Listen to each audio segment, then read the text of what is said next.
Assalamualaikum warahmatullahi wabarakatuh. Saya Muhammad Rifki Maulana. Di sini saya akan menjelaskan tentang Aceh versus Portugis. Di sini saya sedang mengerjakan tugas sejarah membuat scrapbook. Selamat menyaksikan. Latar belakang konflik antara Aceh dan Portugis bermula pada abad ke-16, saat Portugis mulai memperluas pengaruhnya di Asia Tenggara.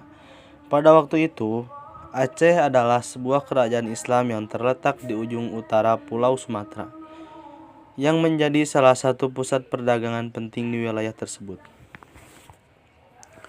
Portugis yang telah menguasai Malaka sejak 1511 berusaha mengontrol jalur perdagangan rempah-rempah yang sangat menguntungkan di Asia Tenggara, termasuk di Selat Malaka.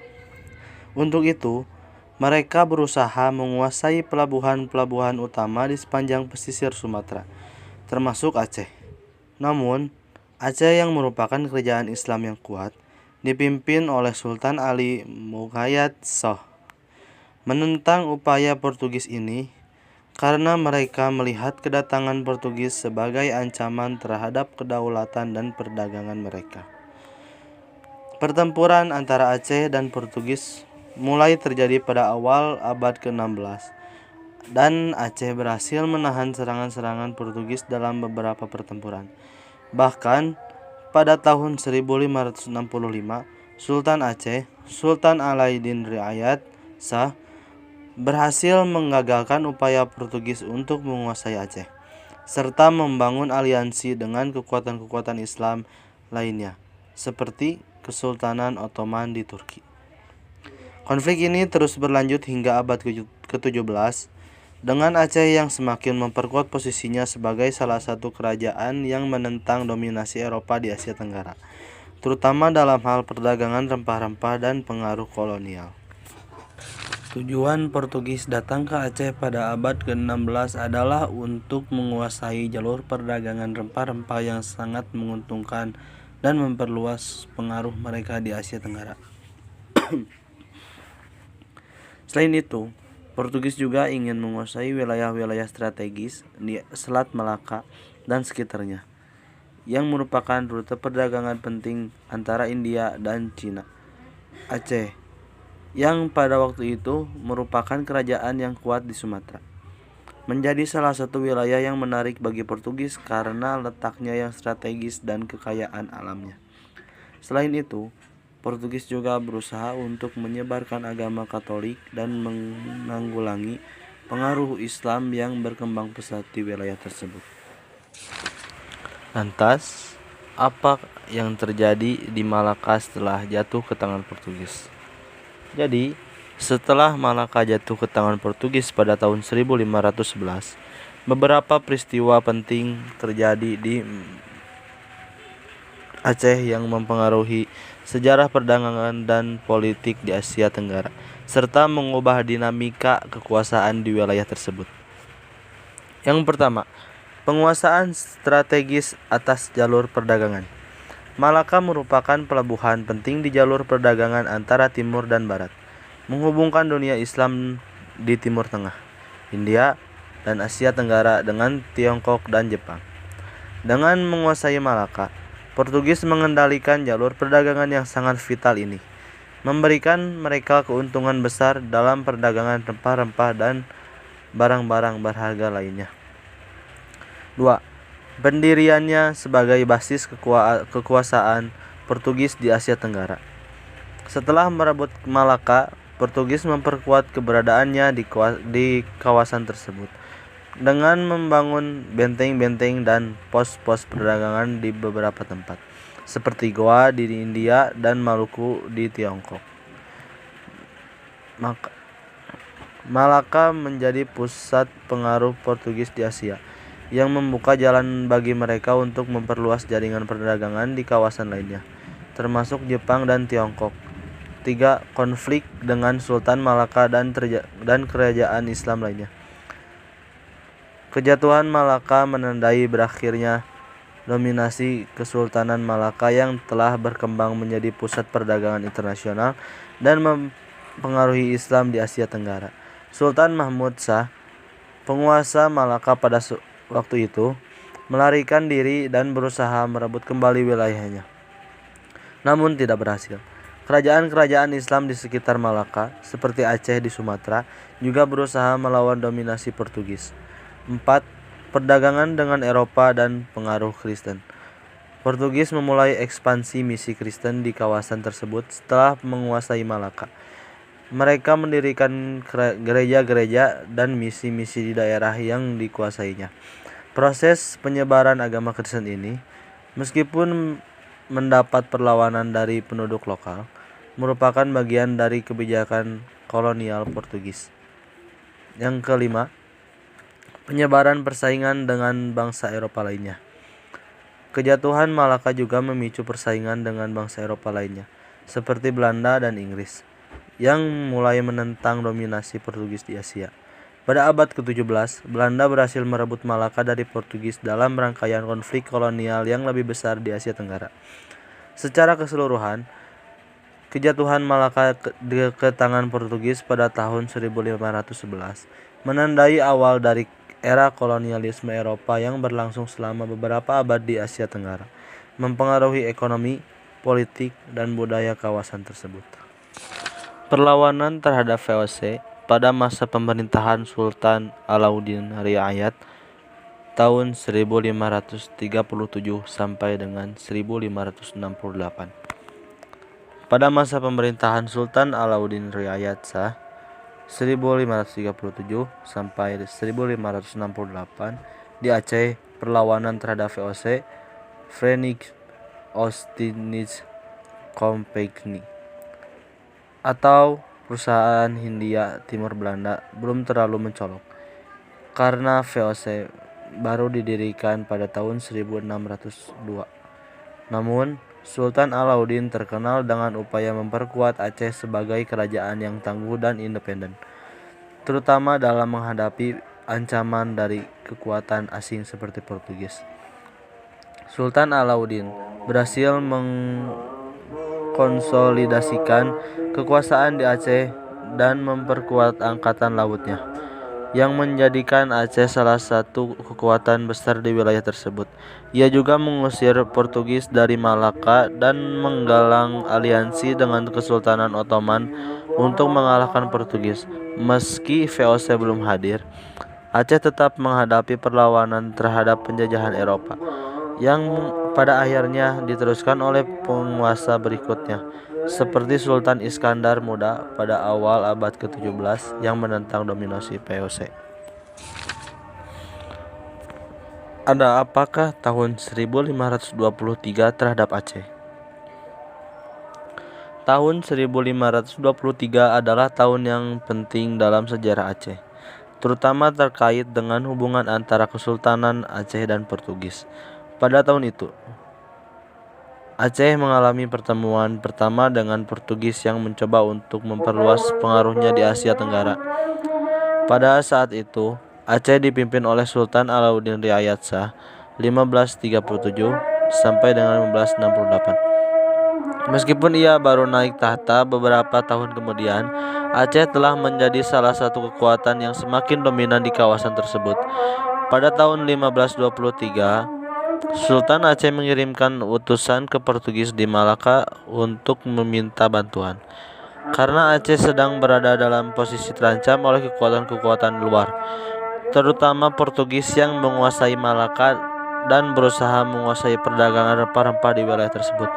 Dalam konteks ini, pada tahun 1523, Sultan Alauddin Riayat Shah mulai menjalani hubungan dengan Portugis. Meskipun hubungan ini kemudian berbalik menjadi konflik.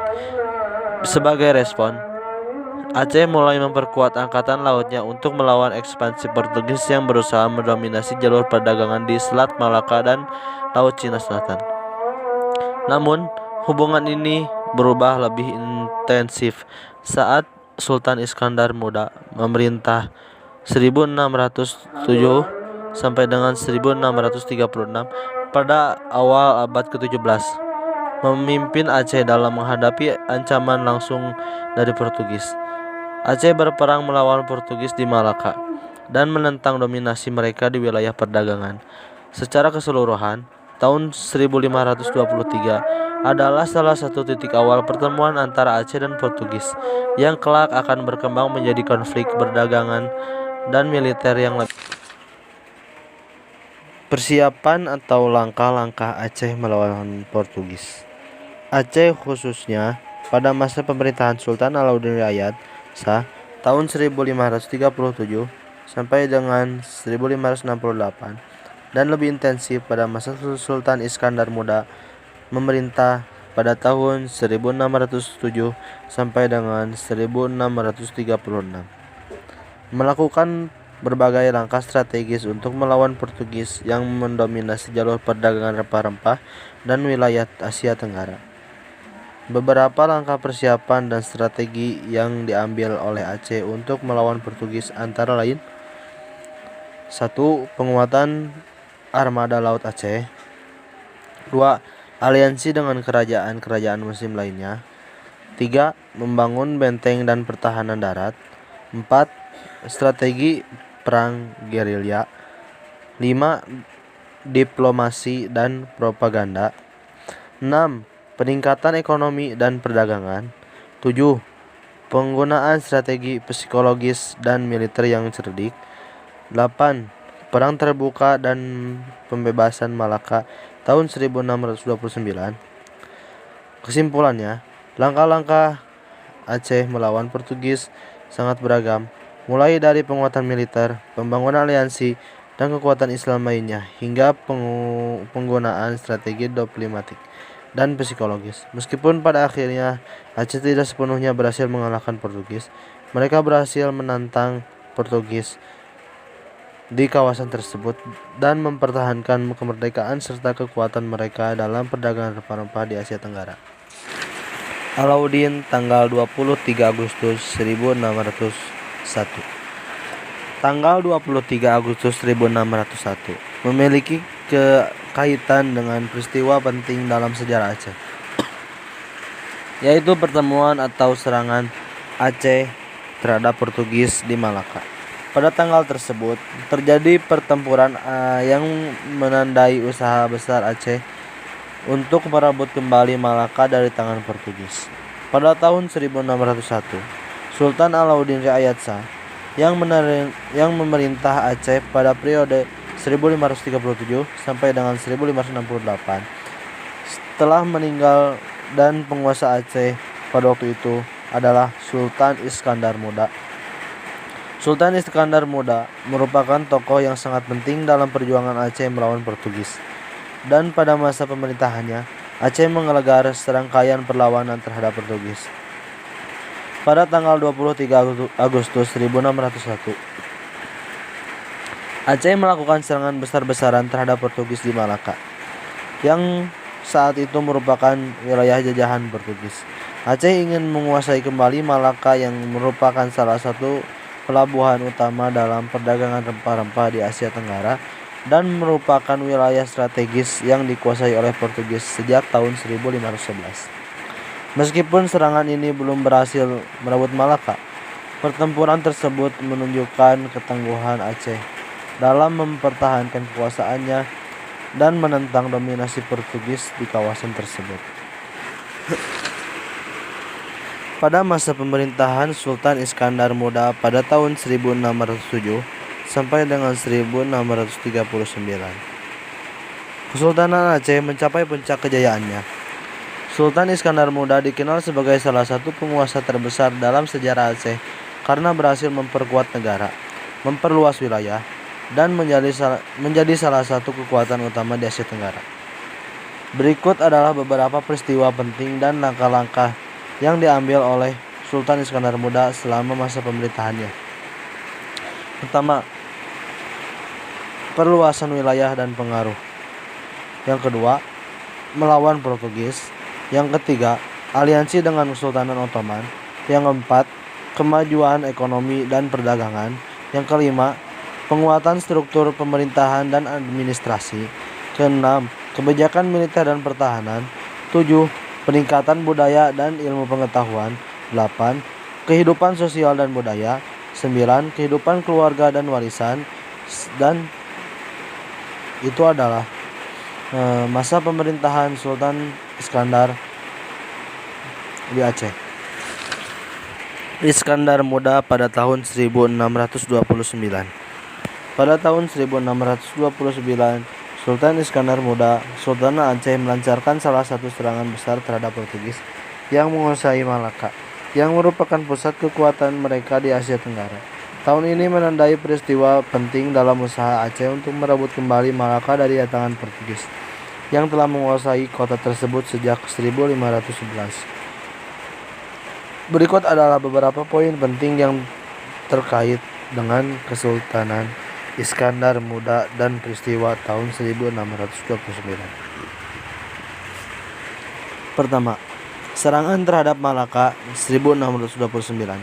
Yang kedua, dukungan dari Kesultanan Ottoman. Yang ketiga, pengaruh ekonomi dan politik di Selat Malaka. Yang keempat, peningkatan kekuatan militer dan infrastruktur. Yang kelima, peran Sultan Iskandar Muda dalam sejarah Aceh. Kesimpulannya, pada tahun 1629, Sultan Iskandar Muda melancarkan serangan terbesar terhadap Portugis di Malaka dengan tujuan untuk mengusir mereka dan mengembalikan kontrol atas Selat Malaka yang strategis. Meskipun serangan ini gagal, Aceh tetap mempertahankan pengaruh besar di kawasan tersebut, mengganggu dominasi Portugis, dan menjadi kekuatan yang sangat penting di Asia Tenggara. Tahun 1629 juga menandai puncak dari kebijakan luar negeri dan militer Sultan Iskandar Muda, yang tetap dikenang sebagai salah satu penguasa besar dalam sejarah Aceh. Sekian penjelasan Aceh versus Portugis dari saya. Mohon maaf bila ada kesalahan kata. Wabillahi taufik wal hidayah. Wassalamualaikum warahmatullahi wabarakatuh.